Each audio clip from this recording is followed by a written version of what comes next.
Welcome to Viral Snap, Episode 7. I'm your host, Zoe Finch, and I am absolutely buzzing today. We've got another fascinating, kind of urgent topic for you. And I'm Ethan Haze, here to inject some intellectual gravitas, or at least attempt to, into today's rather, shall we say, damp discussion. But honestly, this one has some serious ripples, so to speak. Oh, Ethan, you always have a way with words. So today we're diving into something that's making waves, literally, across South Asia. We're talking about China's colossal new mega dam project in Tibet. It's being called a potential water bomb in northeast India. Indeed, Zoe. On July 19th, Chinese Premier Li Qiang officially announced the construction of the Yarlung Tsangpo hydropower project in Mada County, Tibet. Now get this, it's a staggering $167 billion endeavor, which, when completed, is said to be the world's largest dam.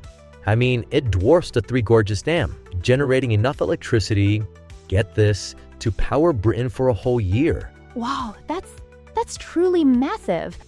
And it's on the Yarlung Tsangpo River, which, for those of you who don't know, flows into India, where it's called the Brahmaputra, and then into Bangladesh as the Jamuna. So it's a really vital lifeline for millions downstream, right? Precisely. China, of course, frames this as a monumental step towards their carbon neutrality by 2060. A huge push for clean energy and regional economic development. They even claim it'll help with flood control downstream, and that, no negative impact will be felt. They even argue that most of the Brahmaputra's flow comes from monsoon rains in India, not Tibetan glaciers. But I hear India and Bangladesh are, well, a little less convinced. They're actually quite nervous about the environmental, economic, and geopolitical fallout. You know, they see this as a strategic and environmental menace. And with good reason, Zoe. The Yarlung Tsangpo alone contributes a third of the Brahmaputra's flow, supporting agriculture, fisheries, and drinking water for about 130 million people in India's Assam and Arunachal Pradesh. Indian officials are seriously concerned China could manipulate the water flow.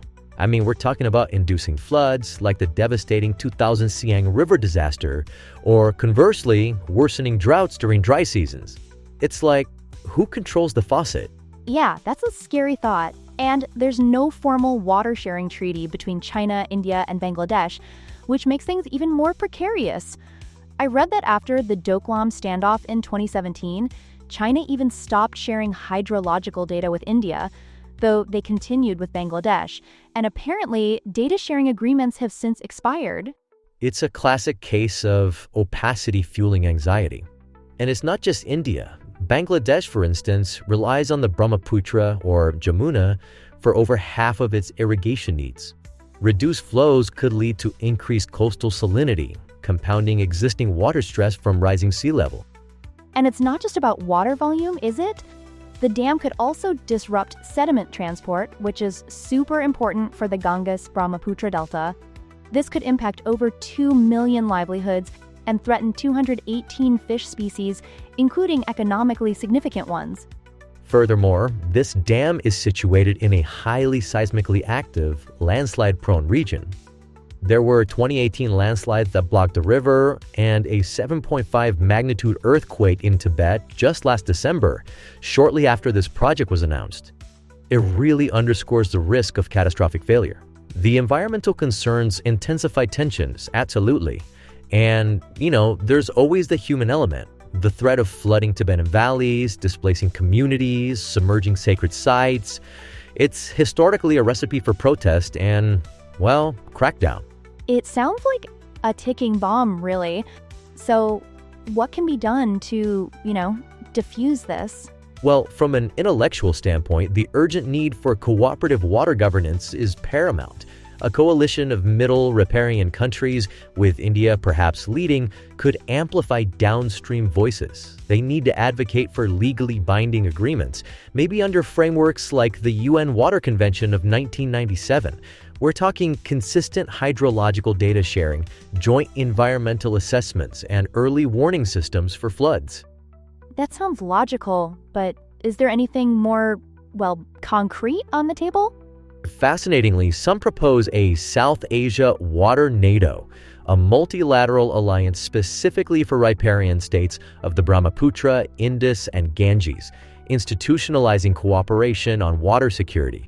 It would theoretically enforce protocols for data transparency, dispute resolution, and disaster preparedness. Learning from existing models like the Nile Basin Initiative or the Mekong River Commission would be crucial. A water NATO? I like it, because without these mechanisms, this project of the century really does risk igniting a regional crisis, threatening the delicate balance of South Asia's water-dependent ecosystems and economies. It's a complex but vital issue. Absolutely. It's a delicate dance between development, environmental stewardship, and regional stability, and one we definitely need to keep our eyes on. That's all the time we have for this episode of Viral Snap. A big thank you to Ethan for his insightful, as always, analysis. My pleasure, Zoe. Always a pleasure. And thank you for tuning in. Don't forget to like, subscribe, and share so you don't miss our next deep dive into the viral world. We'll catch you next time.